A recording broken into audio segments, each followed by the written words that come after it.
All right, going to be catching up on some WWE pay-per-views. We got Money in the Bank and NXT Takeover in your house. All right, so let's start with Money in the Bank.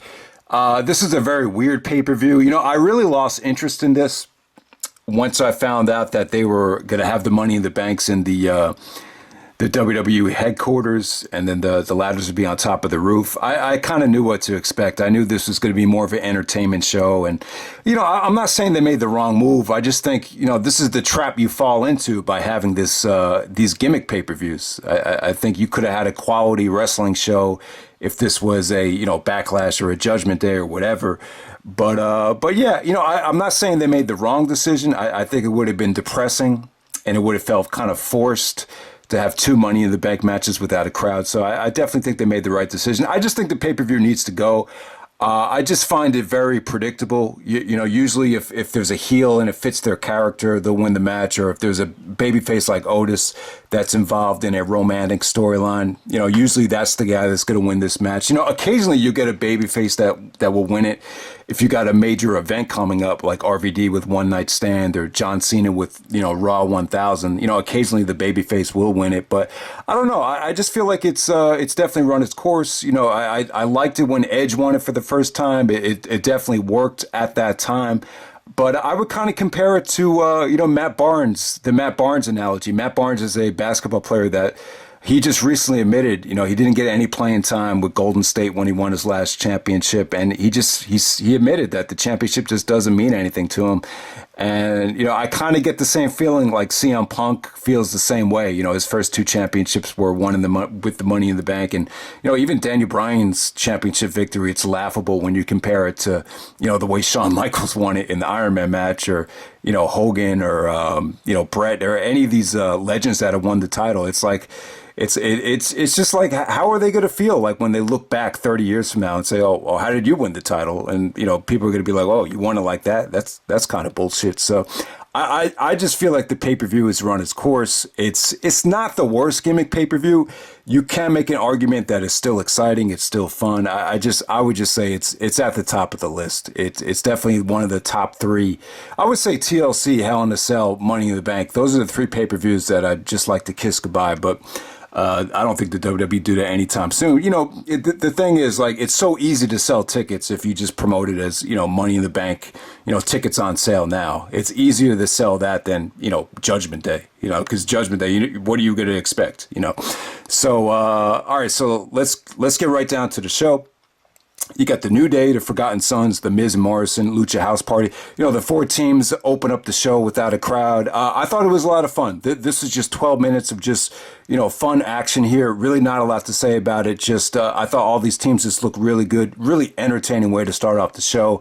Lashley and R-Truth, very, very short and sweet. You know, if you took a bathroom break, the match was going to be over by the time he got back from the bathroom. So Lashley goes over R-Truth in dominant fashion to, you know, set him up for McIntyre. Bayley and Tamina, I didn't think this was good at all. This really dragged for 10 minutes. You know, Sasha looked amazing at ringside. She was very distracting. But yeah, I just didn't think Bayley and Tamina had a good match at all. Braun Strowman and Bray Wyatt. Yeah, you know, I'm not a huge fan of this storyline. I'm not really a big fan of either guy. So you guys know, I'm just, I wasn't going to be thrilled about a match like this for the WWE Championship. This had more storyline implications, and it just, you feel like the Universal Championship is just going to be more of a side attraction, sports entertainment title that's not going to main event shows with guys like Braun and Bray Wyatt in the title scene. So, you know, you have that whole history with the Wyatts and Strowman bringing out the Wyatt mask. So that was cool. They really teased, you know, Strowman coming back to the dark side there. But, you know, with, you know, the interesting thing I could say about this match is it shows you the flexibility of Bray Wyatt. You know, you kind of get the feeling like the Fiend is going to be something that he could do on rare occasions, kind of like a Brock Lesnar type of thing where, you know, you bring out the Fiend for like the major shows, and you kind of get the feeling like the outcome would be totally different if it was the Fiend instead of Bray Wyatt taking on Braun Strowman. So it just shows you the flexibility that Bray Wyatt has. He doesn't have to win every single match. So yeah, I mean, it was entertaining for what it was. I was just expecting something a little bit better. I saw the ratings seemed kind of high on this. to be honest with you. All right, so next up we have Drew McIntyre taking on Seth Rollins for the WWE Championship. This was awesome. This to me was the best match the WWE's put on without a crowd. Thought the commentary was great. I thought it was hard fought.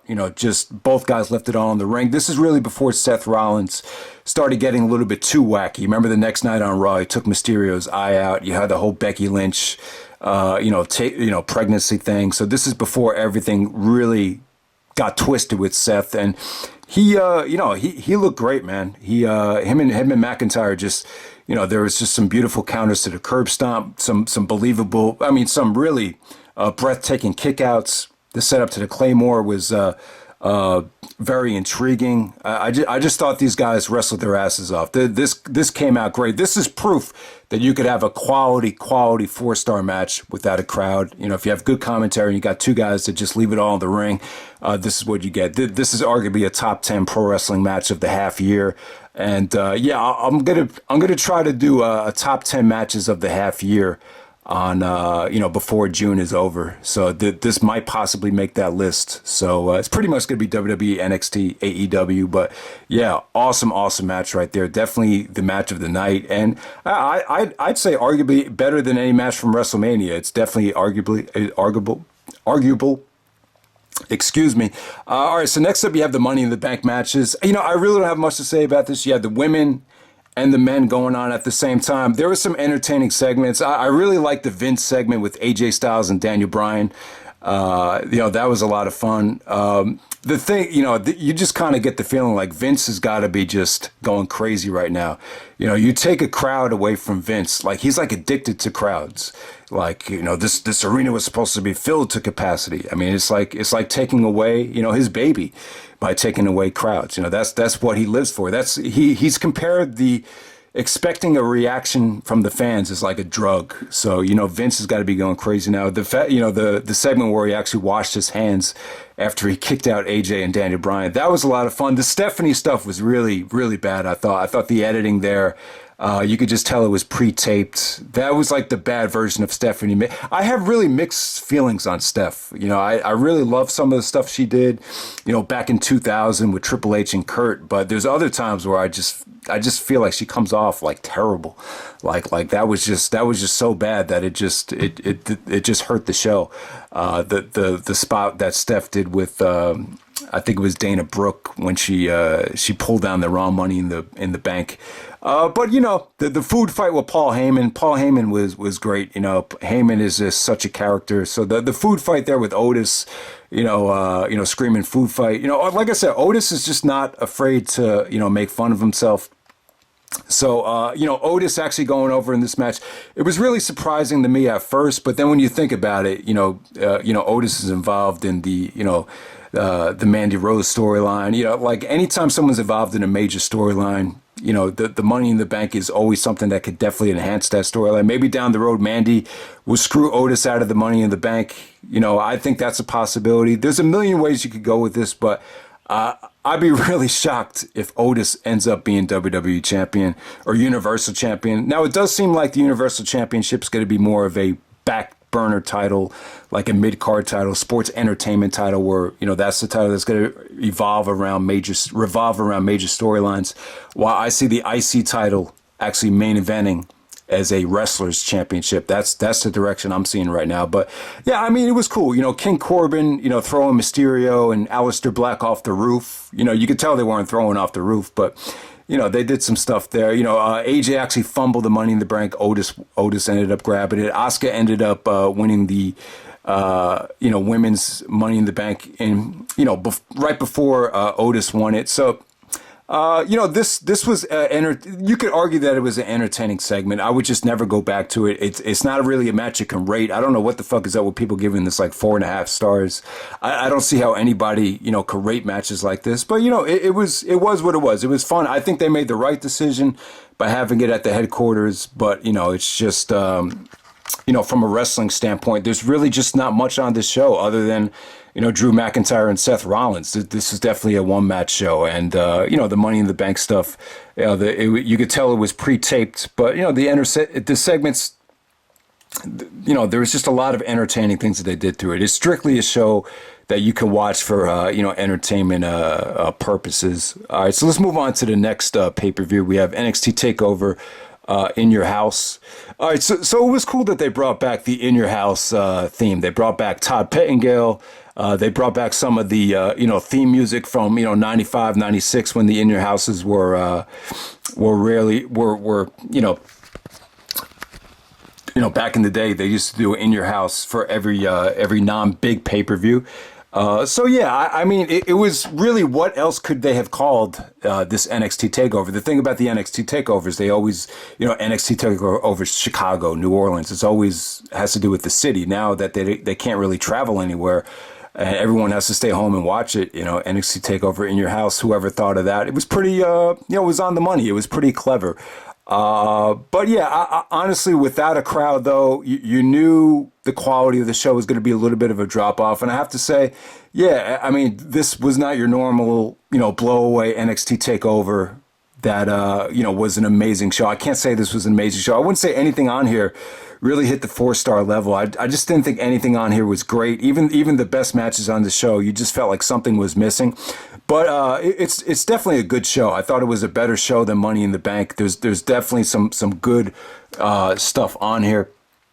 All right, so the first match tonight, you have Mia Yim, Shotzi Blackheart, Tegan Knox taking on Candice LeRae, Dakota Kai, and Raquel Gonzalez. It was all right. The one thing about NXT, it's been really tough to follow. Like, if you try to watch NXT and AEW, I try to stay with AEW more, so you end up missing a lot of NXT. So I think the way to go to watch NXT is just to watch it on the network, because when you try to go back and forth between AEW and NXT, you're just gonna miss a lot of it. So I feel a little bit disconnected with like the NXT roster right now. But yeah, I really enjoy the women in NXT right now. I feel like they have an edge to them. I feel like they like to express, their personality. You don't feel like any of them are like trapped in a cage.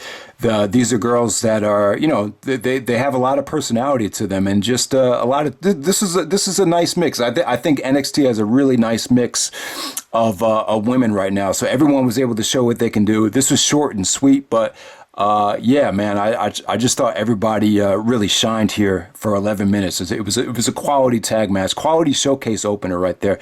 All right, so next up you have Finn Balor taking on Damien Priest. Finn really needed the victory here. Another big victory for Finn Balor. I think he beat Gargano back in Portland. I can't remember exactly, but I'm pretty sure he went over in that match. And Damien Priest hung with him though. This was a really good match right here. Finn did a lot of sling blades out of nowhere. There was a beautiful spot where Damien was going to do a razor's edge to Finn on the steel steps, and then Finn countered it and drop kicked Damien Priest, and he took a bump on the steel steps. So that was a pretty nasty bump from Damien Priest. I just thought they worked a pretty good match here. Just a solid matchup right there.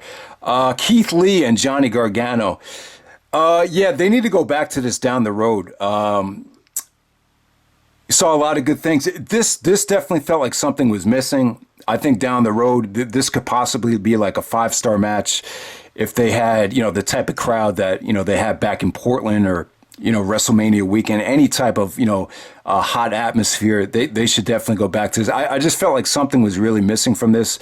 This felt a little bit long, a little bit on the long side, but, you saw Gargano bust out his magic though. The longer this went, Gargano really, he started to find his groove. There was a beautiful counter to, Keith Lee's body slam where he countered it into a small package. That came off really, really dope. Keith Lee actually does a pounce into the the glass barricade. I thought that was that was another interesting spot right there. But Keith Lee goes over in dominant fashion. The match felt a little bit long for the atmosphere. Like I said, it just felt like something was really missing. This could definitely be a match that they should go back to down the road once if the crowds ever do come back, once the vaccine comes out in the spring or whatever. But it'll be a long time from now. But hopefully they could go back to that down the road. Adam Cole, Velveteen Dream.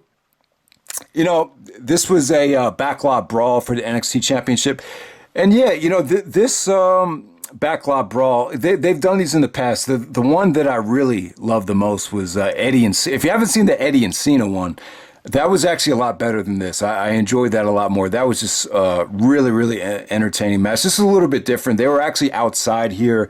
They had a ring set up outside with all these cars, honking with lights on. You had a camera crew with the lighting to make sure that the lighting was actually good here. It's, you know what it really reminded me of? This really reminded me of the Rocky V street fight between Rocky and Tommy Gunn, which I actually really like Rocky V. I want to do a review of individually all the Rockies, down the road. But yeah, it really reminded me of, Rocky V. But, I don't know. I really thought, I really couldn't get into this though. This definitely had that Lucha Underground type of feel to it that AJ and Undertaker had at, WrestleMania, the Boneyard match. Kind of like the same way they shot it, the same kind of camera, the same sort of cinematic feel, a lot of honking going on. Roderick Strong actually comes out of nowhere, starts, honking the shit out of the car to scare Velveteen Dream. So that's where the match kind of changed for Adam Cole. Cole took some nasty bumps. He was actually, the glass actually busted him open from the windshield. And then, that one guy with the mustache, I can't even remember his name. See, this is what I'm telling you, man. I feel disconnected from NXT, but, that military-looking dude with the mustache comes up from underneath the ring to help Velveteen Dream out. Velveteen did a lot of trash talking. He's like, you're about to lose the belt now. Then Adam Cole low blows him and, gets the victory. The Canadian Destroyer on a set of, or Panama Sunrise on the set of steel chairs. So the match definitely had its moments. The from a wrestling standpoint, though, it was too cinematic, a little bit too over the top to, you could argue that it pretty much doesn't really deserve a rating because it was so, it just felt so pre-taped and cinematic. But yeah, I would give it like 3 stars. I really prefer the Eddie and Cena backyard brawl or parking lot brawl. I thought that didn't feel like as chopped up and edited as this. And, Cena's promo was just out of this world before that match, too. That was back in 2003, though. But that's the only backlot brawl that I can remember that was that I would say that was actually a lot better than that one. But yeah, Cole retains. It looks like Cole is going to face Keith Lee for the title. I think Keith Lee is definitely going to win that match whenever it does happen. I don't know when it's exactly going to happen. All right, Karrion Kross taking on Tomasso Ciampa, the singles match here. Yeah, I mean, very, very short. Tomasso did get a lot of offense in, though. The guy hit some amazing running knees. Just a lot of good offense from Ciampa. He definitely had a part in the match where he turned the tide.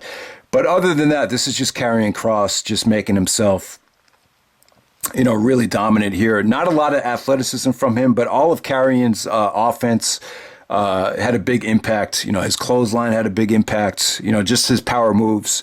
Just, he just left Tomasso Ciampa. I mean, he looked pretty dominant. It's kind of shocking to see Tomasso lose in this fashion, but it shows you how much stock they're putting in Karrion Kross. So he's coming out there with Scarlett. Scarlett's a blonde now. I remember she used to be back as in Ring of Honor. She used to be a redhead.